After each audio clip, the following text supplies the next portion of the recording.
Hello.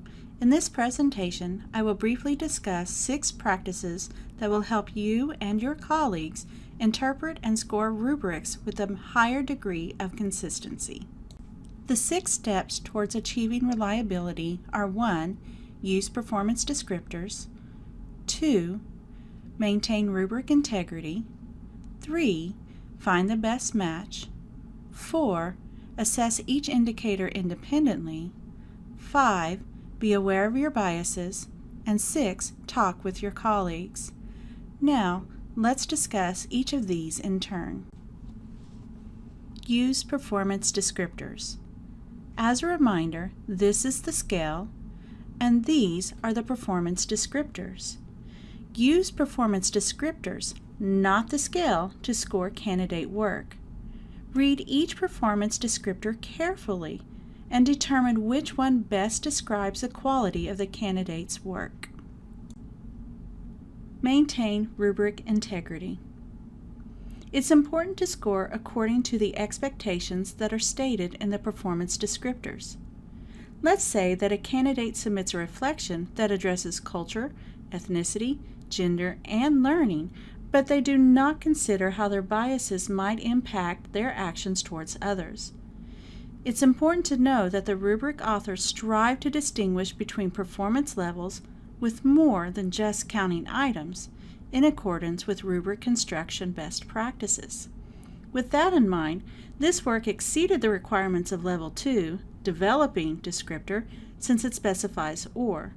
However, the work should not be scored as a 3 because the candidate did not address the substantial expectation of considering the impact of his or her biases. Find the best match. Sometimes candidate work might meet some of the criteria in one level of the performance descriptor and some of the criteria in a higher level. We don't assign half scores, so find the performance descriptor that is a best match for the candidate's work. CAPE uses the phrase preponderance of evidence to indicate that work might not be perfect, but that enough defensible evidence exists to assign a score. The Level 3 Meeting Expectations performance descriptor indicates that we are looking for 3 elements: appropriate standards, alignment between the standards and the stated learning objectives, and some method that makes the alignment between those two clear.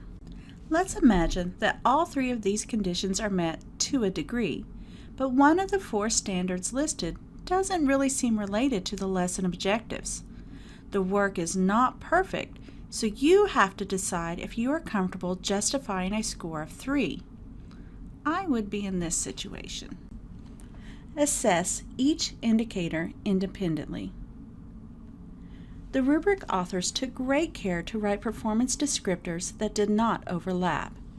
Strive to assess each indicator independently, trying not to allow candidate performance on one indicator influence your scoring on another.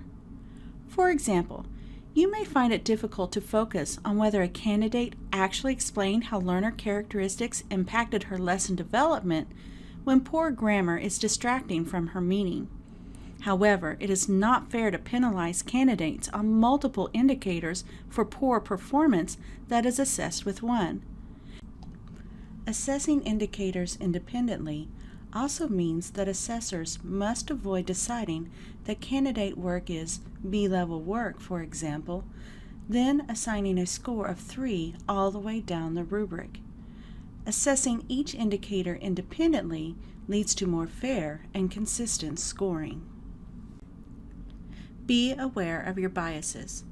Biases can come in many forms. Perhaps you disagree with the indicators being assessed, or don't think the expectations are realistic for your candidates. In this case, you should discuss your concerns with the persons in charge of the assessment. On the other hand, the bias may have to do more with the teacher candidate, such as poor previous performance or plagiarism. If this is the case, you might score work anonymously if you can, or ask a colleague to independently score the work.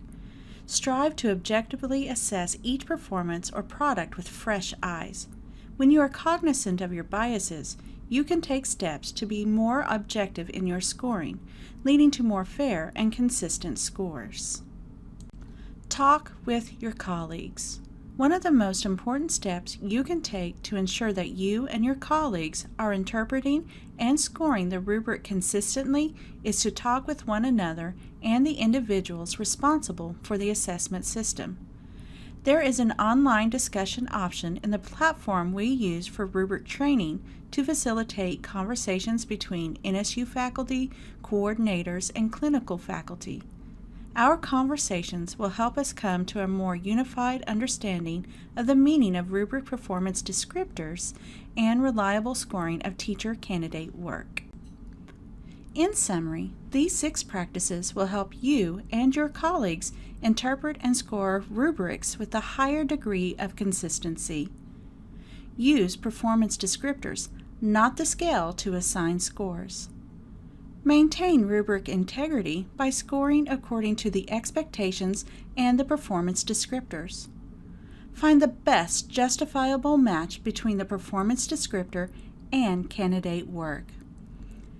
Assess each indicator independently. Be aware of your biases and take steps to minimize the impact on scoring.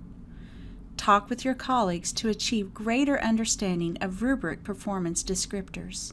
These practices will result in more reliable scoring among assessors, letting candidates know that, regardless of the particular assessor, they will receive fair and consistent scores and feedback on their work of becoming teachers.